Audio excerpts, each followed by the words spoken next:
progreso, disiplina, pagbabago. R.D. Cristobal, Kabanatuan. Ang Kabanatuan o Kaban ng Tuwa ay isa sa mga highly urbanized city sa gitnang Katagalugan. Saksi ang siyudad sa makabuluhang kontribusyon sa kasaysayan, pagkamalikhain at pakikipagkapwa-tao.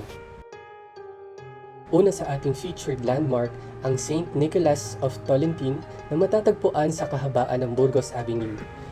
Ang naturang infrastructure ng simbahan ay ilang beses nang sinubok ng kalamidad tulad ng lindol, sunog, at mga bagyo. Ngunit nananatili itong nakatayo dahil sa matibay na pananampalataya at pagsusumikap ng mga Kabanatuenyo.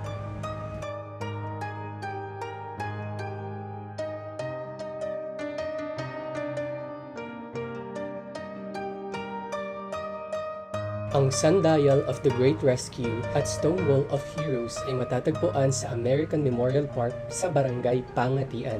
Ito ay patuloy na inaalagaan upang bigyang respeto ang mga bayaning Amerikano at Pilipino na lumaban sa mga Hapon noong World War II. Kagitingan, tapang, at brilyo, ang mga katangiang ito ang nagpalaya sa ating mga Pilipino. Ang Freedom Park na matatagpuan sa kahabaan ng Calle del Pilar ay itinatag bilang pakikiisa sa World Healing Initiatives sa pangunguna ni Nelson Mandela. Isinagawa ang Freedom Movement sa buong mundo bilang tanda ng paghihilom sa mga nagdaang pananakop, giyera, kahirapan at taggutom. Bilang isang kabataan, bitbit ko ang pusong puno ng pangarap, pag-asa, at kamalayan. Isang karangalan ang mabigyan ng pagkakataon na maging kinatawan ng aking mahal na lungsod. I wanted to show how tradition, industrialization, and agriculture can work all in harmony, and Kabanatuan is the place to be. One of our homegrown innovative identity is our famous sausage called batotay. You can have sweet as the hamonado and garlicky as the recado.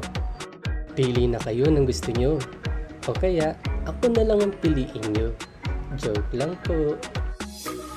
Going forward to the changing of times, Kabanatuan embraced inclusivity and artistry as it features the wonderful and gifted individuals of our great city.